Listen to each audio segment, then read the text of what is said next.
నమస్తే, welcome to BRK. నేను పద్మ. ఈరోజు మనతో పాటు ఉన్నారు senior orthopaedic surgeon doctor Ram Prasad Kancharla గారు. నమస్తే డాక్టర్ గారు. నమస్తే మేడం. ఈ పిఆర్పి ఇంజెక్షన్ కి సంబంధించి కొంతమందికి చేయించుకున్న తర్వాత నార్మల్ క్యూర్ అయిన వాళ్ళు కొంతమంది ఉంటే, కొంతమందికి ఒక 1 year 2 years తర్వాత మళ్ళీ పెయిన్ స్టార్ట్ అవ్వడం, అక్కడ మోకాళ్ళు అరిగిపోవడం జరుగుతుంది. సో ఏంటి రీజన్? అంటే మన కాస్ట్ కి దీనికి లింక్ ఉందా, లేకపోతే ట్రీట్మెంట్ లో తేడా ఉందా, లేదంటే వాళ్ళు డైలీ డైట్ చేయడంలో కానీ వాళ్ళు చెప్పిన ప్రికాషన్స్ తీసుకోకపోవడం వల్ల కానీ జరిగిందంటారు అసలు? ఇది చాలా నాన్ స్పెసిఫిక్ క్వశ్చన్ అమ్మా. ఫస్ట్ థింగ్ ఏంటంటే I want to clarify that ఈ పిఆర్పి ట్రీట్మెంట్ లో కాస్ట్ వేరియేషన్ కి మన ట్రీట్మెంట్ యొక్క ఎఫెక్టివ్నెస్ కి ఎటువంటి డిఫరెన్స్ ఉండదు. మనం ఇందాక అనుకున్నట్టు ప్లేట్లెట్స్ యొక్క కాన్సన్ట్రేషన్ పెంచే ఏ కిట్ అయినా ఓకే, అది మీరు 2000 కిట్ అయినా ఓకే, 50,000 కిట్ అయినా ఓకే, అందులో నాకు ఎటువంటి డిఫరెన్స్ కనిపించదు. ఇక్కడ ఇంకోటి ఏంటంటే, మనం సరైన ఇండికేషన్లో పిఆర్పి కనుక చేస్తే, మనం ఇందాక అనుకున్నట్టు కొంచెం ఆ టెండినోపతీస్ అంటే నొప్పులకి అంటే మోచేయి నొప్పి అవనివ్వండి, భుజం నొప్పి, లేకపోతే మడం నొప్పి, ఈ టెండినోపతీస్కి ఒకలా ఉంటుంది. అంటే కండరాలు చిక్కబట్టేసి వచ్చిన వ్యాధికి అయితే ఒకలా ఉంటుంది ట్రీట్మెంట్ యొక్క ఎఫెక్టివ్నెస్. ఈ అరుగుదల సమస్య కనుక చేస్తే ఒకలా ఉంటుంది. ఈ అరుగుదల సమస్య చేయించుకున్న తర్వాత గ్రేడ్ 1, 2 కొంతమంది 3 స్టేజ్లో ఉన్న వాళ్ళకు కూడా కొంత ఎఫెక్టివ్నెస్ అనేది 60 to 70% చెప్తాం. ప్రతి ఒక్కళ్ళకి తగ్గిపోతుంది, ఇదే పెద్ద మ్యాజిక్ మెడిసిన్, దీనివల్ల మీరు ఫ్యూచర్లో హ్యాపీగా పరిగెట్టేయచ్చు అని. అది కాదు, దాని ముఖ్య ఉద్దేశం అది కాదు. పని చేస్తే మంచిది, పని చేయకపోతే కనుక you should always seek another alternative. And ఇంకొకటి క్లారిఫికేషన్ ఏంటంటే, ఈ పిఆర్పి ఇంజెక్షన్లు అనేవి మీ ఆపరేషన్కి ప్రత్యామ్నాయ మార్గం అయితే కాదు. ఎటువంటి అందులో డౌటే లేదు.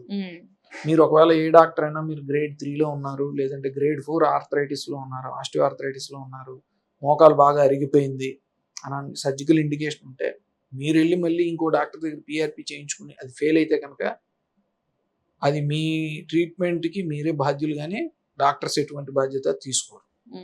So right indication is always prime factor. అంటే ట్రీట్మెంట్ యొక్క సక్సెస్కి మనం దేనికి చేస్తున్నాము అనేది కోర్ పిల్లర్ అనమాట. రెండోది, పిఆర్పి ట్రీట్మెంట్ సక్సెస్ అయిన తర్వాత కొంతమందికి మనం ప్రాపర్గా ఫిజియోథెరపీ చేయాలి, మంచి డైట్ తీసుకోవాలి, మన లైఫ్ స్టైల్ మాడిఫికేషన్ అంటే కింద కూర్చోకూడదు, బాసిమటం వేసుకోకూడదు, మెట్లు ఎక్కడ చేయకూడదు, బరువు అనేది పరిమితిలో ఉంచుకోవాలి. అప్పుడే ఏదన్నా ట్రీట్మెంట్, మోకాలు నొప్పికి చేసే ట్రీట్మెంట్ అనేది మనకు లాంగ్ రన్ లో ఉంటుంది తప్పితే, లేదంటే మళ్ళీ వచ్చేస్తుంది. బాడీ క్షీణతకు గురవుతుంది. డీజనరేషన్, కార్టిలేజ్ బాటం అనేది సహజ సిద్ధమైన ప్రాసెస్. చాలా మందికి పడిపోయిన తర్వాత అక్కడ కమిలిపోతా ఉంటది. అంటే కొంతమందికి బ్లడ్ రావడం అనేది నార్మల్, కాకపోతే మరి కొంతమందికి కమిలిపోయి ఒక బ్లాక్ కలర్ లా ఫామ్ అయిపోతూ ఉంటుంది పడినప్పుడు. మోచేతి కావచ్చు, మోకాళ్ళకి అట్లా పడిపోయినప్పుడు. దానికి భయపడకుండా ఏదైనా ట్రీట్మెంట్ ఇంట్లో చేసుకోవడానికి అప్పటికప్పుడుగా భయపడాల్సిన అవసరం లేకుండా ఏదైనా ఉందంటారా? ఫస్ట్ థింగ్ ఏంటంటే, ఎప్పుడు కూడా పానిక్ అవ్వకుండా మనం ఫస్ట్ కాల్ ఫర్ హెల్ప్. ఎప్పుడన్నా మీరు కింద పడిపోయినప్పుడు ఏంటంటే, ఫస్ట్ రెస్ట్ తీసుకోవాలి. ఆ జాయింట్ అవనివ్వండి, బోన్ అవనివ్వండి, కదలకుండా అక్కడ కూర్చోవటం, ఎవరో ఒకళ్ళు హెల్ప్ పిలవాలి.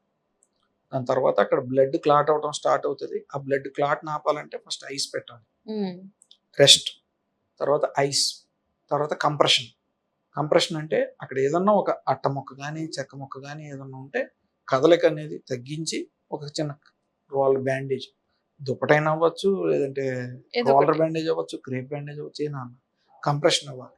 తర్వాత ఎలివేషన్ అంటే కాలు ఎత్తులో పెట్టుకోవాలి, చెయ్యి అయినా సరే ఎత్తు, కాలు అయితే ఎత్తు. సో రైస్ థెరపీ అంటాం, RISE. ఇది ఫస్ట్ ప్యానిక్ అవ్వకుండా ఫాలో అవ్వాలన్న ఎమర్జెన్సీగా ఈ 4 ట్రీట్మెంట్ ప్రోటోకాల్ అనమాట. సో ఐస్ పెట్టడం అనేది అందులో చాలా ఇంపార్టెంట్. దానివల్ల కాస్త రిలాక్స్ ఉంటుంది. అండ్ మీరు డాక్టర్ని సంప్రదించాలి. రెస్ట్, ఐస్, కంప్రెషన్, ఎలివేషన్ ఇవన్నీ చేసి డాక్టర్ని సంప్రదిస్తే ఎక్స్రే తీస్తారు. అక్కడ దాన్ని బట్టి అనుగుణంగా ట్రీట్మెంట్ అది జరుగుతుంది. ఫ్రాక్చర్ ఉందా లేదా అనే దాన్ని బట్టి ఉంటుంది ట్రీట్మెంట్. సరే, ఇప్పుడు మీ పర్సనల్ లైఫ్కి వెళ్దాం. మీ ఫస్ట్ ఎడ్యుకేషన్ దగ్గర నుంచి స్టార్ట్ చేద్దాం. ఎక్కడ స్టార్ట్ అయింది అసలు? అటువైపు డాక్టర్ వృత్తి వైపుకి ఎందుకు వెళ్లాల్సి వచ్చింది? అంటే ప్రత్యేకంగా నాకేమి చిన్నప్పటి నుంచి అంత గోల్స్ అలా మెలో డ్రామాటిక్గా నేనేమి చెప్పనండి. నేను చిన్నప్పటి నుంచి మంచి స్టూడెంట్నే, చదువుకునేవాడిని, ఫస్ట్ ఆర్ సెకండ్ ర్యాంకుల్లో వచ్చేవాడిని. సో +2లో బైపీసీ అనేది తీసుకున్నాను. మా ఫ్రెండ్స్ అందరూ ఎంపీసీ తీసుకుంటున్నారు, రొటీన్గా ఉంటుంది, బైపీసీ తీసుకున్నాము, డాక్టర్ అవుదాం అంతే, అంతవరకే. నాకు ఫ్యామిలీ మెంబర్స్ ఎవరైనా ఉన్నారా? ఎవరు డాక్టర్స్ మీరే ఫస్ట్? నేను నా జనరేషన్లో నేనే ఫస్ట్. సో అంత ఫోకస్ అయితే ఏం లేదండి. బైపీసీ తీసుకున్నాను, ఏమో మా తల్లిదండ్రులు ఇచ్చిన బుర్ర అవనివ్వండి, ఏదన్నా అవనివ్వండి, ఎగ్జామ్ పాస్ అయ్యాం, మంచి కాలేజీలో సీట్ వచ్చింది, ఎంసెట్లో ర్యాంక్ వచ్చింది, గుంటూరు మెడికల్ కాలేజీలో జాయిన్ అయ్యాను. సో అక్కడ ఐస్ ఓపెన్ అయ్యాయి. అప్పటి వరకు కూడా ఏంటంటే లైఫ్ వెళ్ళిపోతుంది, చదువుకుంటున్నాం, వెళ్ళిపోతున్నాం, అంతకుమించి ఆలోచన ఏం లేదు. బట్ అక్కడికి వెళ్ళాక కొంచెం మనం అంటే లైఫ్లో ఏం చేయిస్తే బాగుంటుంది, మనం ఈ ప్రొఫెషన్లోకి వచ్చాం కాబట్టి what can we do for the society అనేది నిజంగా ఐస్ ఓపెన్ అయ్యాయి. అండ్ అక్కడ నుంచి ఢిల్లీ వెళ్ళాను, ఎయిమ్స్లో చదువుకున్నాను. అక్కడ ఇంకా వైడ్ ఓపెన్ అయ్యాయి. డెఫినెట్లీ ఒక ఇన్స్టిట్యూట్కి వెళ్ళి చదువుకుంటే అసలు మన ప్రపంచాన్ని చూడొచ్చు. ఎలాగా వాళ్ళు ఎలాగ ఆలోచిస్తున్నారు, మనం సొసైటీకి ఏ విధంగా ఉపయోగపడగలం అనేది డెఫినెట్లీ అవన్నీ ఆస్ట్రేలియా, అమెరికా అన్నీ తిరిగి వచ్చేసిన తర్వాత, గుంటూరులో సెటిల్ అయిన తర్వాత ఇవన్నీ కూడా మనం మన లోకల్ సొసైటీకి, జనాలకి ఎలాగ చేయగలం అని I feel very happy to take this profession. ఈ ప్రొఫెషన్లో ఉన్నంత ప్రొఫెషనల్ సాటిస్ఫాక్షన్ మరే ప్రొఫెషన్స్లో ఉంటుంది అని కూడా నేను అనుకోను. సో భగవంతుడు మనకి ఇది కల్పించాడు, ఈ ఒక రకమైన బోట్ నావ వేసాడు, ఇచ్చాడు మనకి, give back to him again.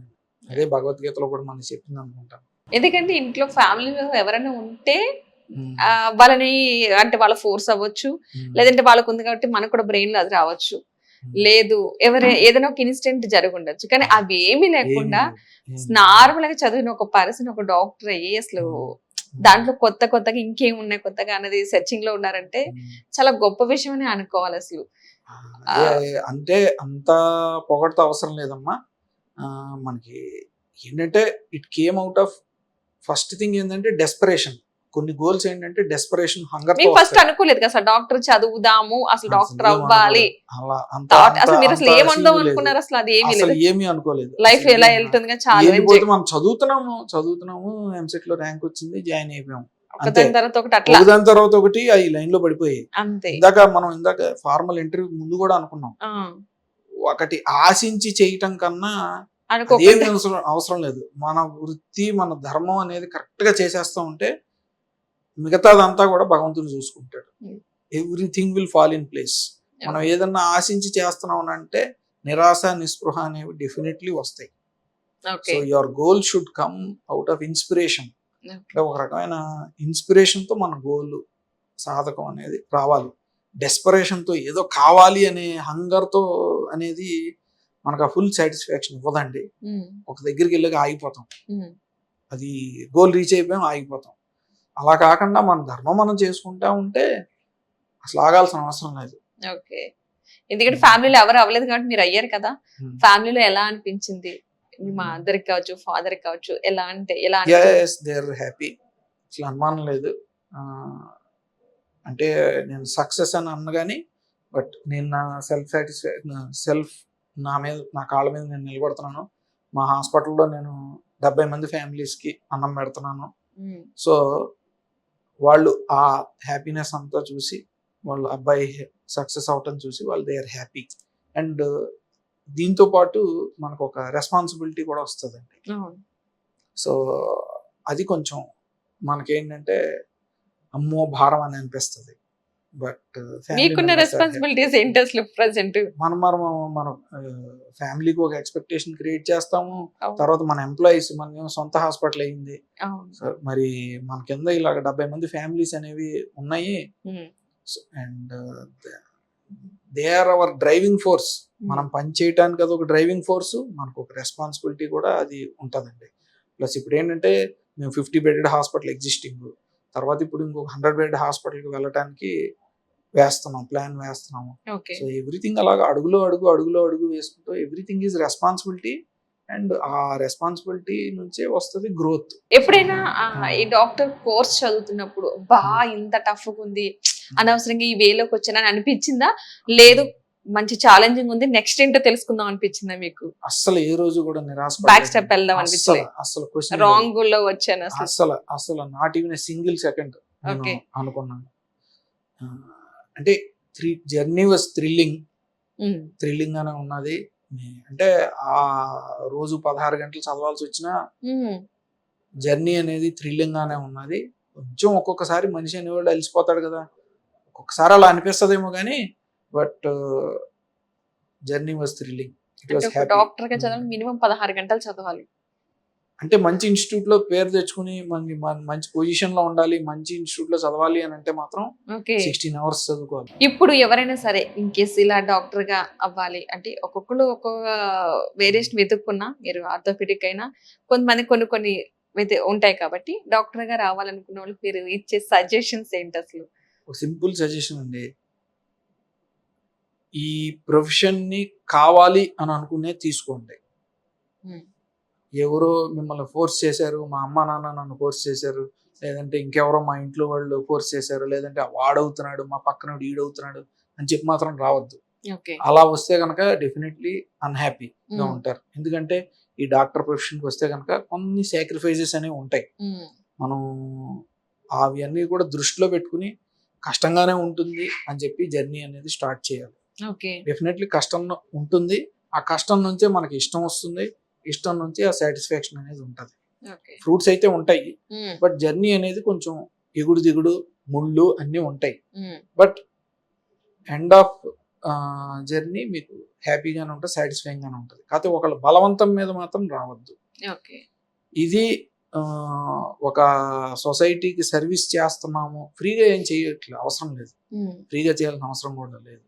Even for the money you take, if you do your job correctly, మన ప్రొఫెషన్ అనేది కరెక్ట్గా చేస్తే అదే సర్వీస్ అండి. ఓకే. అది ఎటువంటి కల్మషం లేకుండా మనం సొసైటీకి మీరు తీసుకున్న ఫీజుకి న్యాయం చేస్తే అదే సర్వీస్ చాలు. And service to humanity is service to God, ఇందులో అసలు డౌటే లేదు. అండ్ అది నిరూపించడానికి మా ప్రొఫెషన్ ఒక ఎగ్జాంపుల్ అని చెప్పుకోవడానికి I feel very proud. Okay. ప్రతి ఒక్కళ్ళు కూడా డాక్టర్ దేవుళ్ళతో పోలిస్తారు కదా, మీకు ఎలా అనిపిస్తుంది? ఎందుకంటే ఒక పెయిన్ వచ్చిన వ్యక్తి వచ్చిన వెంటనే మీ దగ్గరికి రాగానే ఒక టాబ్లెట్ ఇస్తారు, ఇంజెక్షన్ చేస్తారు, వాట్ ఎవర్. బట్ చేసిన తర్వాత రిలాక్స్ అయిన తర్వాత అమ్మ దేవుళ్ళ రక్షించాడు. ప్రతి డాక్టర్లను ఒక దేవుని చూస్తారు ప్రతి పర్సన్ కూడా. బట్ ఫ్యామిలీకి వచ్చేసరికి టైం కేటాయించలేరు. రెండిటిని ఎలా బ్యాలెన్స్ చేస్తున్నారు అసలు? అసలు అందులో క్వశ్చనే లేదు. ఇందులో ఏంటంటే డాక్టర్స్ కూడా ఈవెన్ మనం వర్క్ అవర్స్ అనేవి ఎక్స్టెండెడ్గా ఉన్నా, ఎలా ఉన్నా సరే ఫ్యామిలీ లైఫ్ లేకపోతే బ్యాలెన్స్ అనేది తప్పుతుంది. అండ్ మా హెల్త్ బ్యాడ్ అవుతుంది. అండ్ రెండోది, మనం పెళ్లి చేసుకున్నందుకు, మన పిల్లల్ని కన్నందుకు వాళ్ళ లైఫ్ కూడా డబ్బులు ఒకటి ఇచ్చేస్తే సరిపోదు కదండి, మనం వాళ్ళతో ఉండాలనే వాళ్ళు కోరుకుంటారు. తర్వాత మనం యాజ్ ఎ డాక్టర్ మీరు ఇక్కడ ఎంత న్యాయం చేసినా యాజ్ ఎ హస్బెండ్ ఆల్సో మీరు న్యాయం చేయాలి, యాజ్ ఎ ఫాదర్ న్యాయం చేయాలి. లేకపోతే మన కంప్లీట్ చక్రం అనేది ఒక హాఫ్ నిండుతుంది, మిగతా చక్రాన్ని మీరు సాటిస్ఫై చేయకపోతే కరెక్ట్ కాదు. సో కొంత వర్క్ లైఫ్ బ్యాలెన్స్ అనేది కష్టంగా ఉన్నా సరే దాన్ని మనం దృష్టిలో పెట్టుకుని ముందరికి వెళ్ళటం అనేది కరెక్ట్ అని నేను చెప్తాను ఎవరికి వెళ్ళినా. సో నా పర్సనల్గా అయితే ఐ టేక్ 7 daysలో ఒక 5.5 days నేను కష్టపడతాను, 1.5 day ఆఫ్ తీసుకుంటా. I completely devout that time to my family. And రోజులో పొద్దున్న 9 నుంచి రాత్రి 7:30-8 వరకు హాస్పిటల్లో కష్టపడినా 7:30-8 ఇంటికి వెళ్ళిపోతాను. And I make sure that next వచ్చే 3-4 hours అన్నా సరే మా పిల్లలతో టైం స్పెండ్ చేస్తా. మార్నింగ్ వాళ్ళని రెడీ చేయడానికి కానీ, వాళ్ళతో టైం స్పెండ్ చేయడానికి కానీ ఇంట్లోనే ఉంటాను. సో వర్క్ లైఫ్ బ్యాలెన్స్ అనేది కొంత డిస్టర్బింగ్గా ఉంటుంది, బట్ అది మెయింటైన్ చేస్తేనే మన హెల్త్ బాగుంటుంది, వాళ్ళ లైఫ్ బాగుంటుంది, మన సొసైటీకి కూడా మనం ఉపయోగపడే అవకాశం అనేది ఉంటుంది ఇంకా మెరుగ్గా. ఓకే. మీ ఫ్యామిలీ అంటే మీ పిల్లల నుంచి ఎవరైనా మరొక డాక్టర్ వచ్చే అవకాశాలు ఉన్నాయంటారా? అంటే వాళ్ళకి ఇంట్రెస్ట్ ఏం చూపిస్తున్నారా? అసలు అది వాళ్ళ పర్సనల్ ఒపీనియన్ అండి, వాళ్ళ ఫ్యూచర్ లో ఏదైనా అసలు అది మనం ఇన్ఫ్లుయెన్స్ చేసే ఇది లేనే లేదు నాకు. ఎందుకంటే ఫాదర్ చూసాక కొంచెం ఎవరికైనా సరే అది వాళ్ళ ఇష్టం. ఓకే మా డాడీ ఇట్లా ఉన్నారు కాబట్టి నేను కూడా అవ్వచ్చు అన్న ఒపీనియన్ పడిపోతుంది చాలా మందికి. అది వాళ్ళ ఇష్టం. బట్ మీకు ఆ ఇంట్లో ఎవరు లేకపోయినా రావడం అనేది అనిపించింది కొంచెం. మా పిల్లలిద్దరు కూడా, ఎందుకంటే మా వైఫ్ సర్జికల్ ఆంకాలజిస్ట్ డాక్టరే, నేను ఆర్థోపెడిషియన్, సో డాక్టర్ చూస్తున్నారు. మేబీ వాళ్ళు అయితే మంచిది, వాళ్ళు అవ్వకపోయి వేరే ప్రొఫెషన్ తీసుకున్నా సరే general principal remains the same. Okay. నీ పని నువ్వు చేసుకుంటా వెళ్ళిపోవటం, సొసైటీకి హెల్ప్ చేయటం ఎంతో కొంత. అదే ప్రొఫెషన్ అయినా కానివ్వండి. డాక్టర్స్ అయితే మేము ఆ ప్రొఫెషన్ లో కొంచెం హెల్ప్ చేస్తాం వాళ్ళకి. లేదు అని అంటే కనుక మనం చేయగలిగినంత హెల్పే చేస్తాం. ఈ ప్రొఫెషన్ లోకి వస్తే మంచిది అని అనుకుంటాం, రాకపోతే ఇంకా మంచిది, దే విల్ ఇంకా ఎగిరే అవకాశం అనేది ఉంటుంది అని చెప్పి నేను భావిస్తానండి. ఓకే. మీరు ఒక యూట్యూబ్ ఛానల్ కూడా స్టార్ట్ చేశారు. అసలు ఏంటి ప్రేక్షకులకి ఏం చెప్పాలనుకుంటున్నారు? అసలు ఒక డాక్టర్ గా మీకు అసలు టైమే చాలా తక్కువ ఉంటది కదా. సో ఈ ఛానల్ కూడా స్టార్ట్ చేశారు. చాలా చాలా వ్యూస్ అంటే మా ప్రతి ఒక్క పర్సన్ కి వచ్చే డౌట్స్ అన్ని మీరే క్లారిఫై ఇచ్చేస్తున్నారు అందులో. సో ఎలా అనిపిస్తుంది యూట్యూబ్ ఛానల్ స్టార్ట్ చేసిన దగ్గర నుంచి అసలు ప్రేక్షకులకి? యూట్యూబ్ ఛానల్ అనేది ఐ ఫీల్ ఒక రకంగా ఏంటంటే మాకు డాక్టర్స్ కి వరం లాగే చెప్పాలండి. ఎందుకంటే టెక్స్ట్ బుక్ లో రాసే మెటీరియల్ అంతా వేరు. అది డైరెక్ట్ గా పేషెంట్ టెక్స్ట్ బుక్ చదివినా సరే అది క్లారిఫై అవ్వండి. నువ్వు డైరెక్ట్ గా వాళ్ళు అడిగే క్వశ్చన్ కి అక్కడ సమాధానం అనేది దొరకదు. బట్ యాజ్ అ డాక్టర్ ఏంటంటే మేము ఆ పుస్తకం చదివిన తర్వాత ఒక లేమ్యాన్ కి ఎలా చెప్పాలి అనేది మాకు అర్థమవుతుంది. మేము ఒక మాధ్యమం, బట్ మేము చెప్పాలన్నా సరే నాకు అనిపించింది మా ప్రాక్టీస్లో నేను రోజు 70 మంది పేషెంట్లు చూస్తాను. రోజు 12 గంటలు పని చేస్తాం. సర్జరీలో ఒక 4-5 గంటలు ఉన్నా మిగతా ఒక 5-6 గంటలు ఓపీ చూస్తాం. 70 మందిని చూడాలంటే ఒక పేషెంట్కి నేను 5 నిమిషాలు కాదు కదా 3 నుంచి 4 నిమిషాలు ఇస్తాను. వాళ్ళు అడిగేదానికి మనం ఏం సమాధానం చెప్తామండి, వాళ్ళని సాటిస్ఫై చేయలేకపోతాం. సో ఐ ఫీల్ ఈ యూట్యూబ్ ఛానల్ వల్ల ఏంటంటే వాళ్ళు అడిగే క్వశ్చన్లు అన్ని కూడా నేను రాసుకుంటానండి. ఓపీలో కూడా I make it A point. నాకు పక్కన ఒక డైరీ ఉంటది, ప్రతి క్వశ్చన్ కూడా రాసుకుంటాను. ప్లస్ యూట్యూబ్ లో ఎవరన్నా కమెంట్ చేసినా సరే ప్రతి కమెంట్ కూడా నేను చదువుతాను. మేబీ యూట్యూబ్ లో ఆన్సర్ చేయలేకపోయినా సరే ఆ కమెంట్ అనేది చదువుతాను. ఏదో రోజు యూట్యూబ్ లో వాళ్ళకి కన్వే చేయాలి అంటే వాళ్ళ అడిగిన ప్రశ్నకి సమాధానం చెప్పాలి అనే ఉద్దేశం అయితే నాకు ఉంది. సో ఏంటంటే ఈ యూట్యూబ్ ద్వారా జనాలకి వచ్చే క్వశ్చన్స్ అన్నిటికీ కూడా మన సమాధానం చెప్పగలిగే ఒక మాధ్యమం వచ్చినందుకు I feel very grateful. And మీలాంటి ఛానల్స్ కూడా మాకు హెల్ప్ చేస్తున్నాయి. So I feel very grateful for this interview as well. Yeah, thank you sir, thank you so much. అసలు చాలా చాలా మంచి విషయాలు అందించడమే కాదు, మీరు ఒక ఎవరైనా సరే కొత్త వాళ్ళు వస్తే వాళ్ళకి ఇన్స్పిరేషన్ అనుకోవాలి. ఇంట్లో ఫ్యామిలీలోనే డాక్టర్స్ ఉండవసరం లేదు, మనకి ఇంట్రెస్ట్ ఇష్టం చెయ్యాలన్న తపన ఉంటే కనుక ఏదైనా సాధించవచ్చు అని మరొకసారి నిజంగా నిరూపించారు అనుకోవాలి. ఎందుకంటే ఇంట్లో ఫ్యామిలీలో లేరు, ఒక డాక్టర్ ఫ్యామిలీ నుంచి వచ్చిన వాళ్ళు కానీ డాక్టర్ అంటారు, కానీ మీకు బ్యాక్గ్రౌండ్ చూస్తే అలా ఏమీ లేదు సార్, మీరు అనుకున్నది కూడా కాదు. సో అలా కాకుండా ఈ రోజు ఈ స్థాయికి వచ్చారంటే చాలా చాలా గ్రేట్ అనుకోవాలి. Thank you sir, thank you so much. Thank you.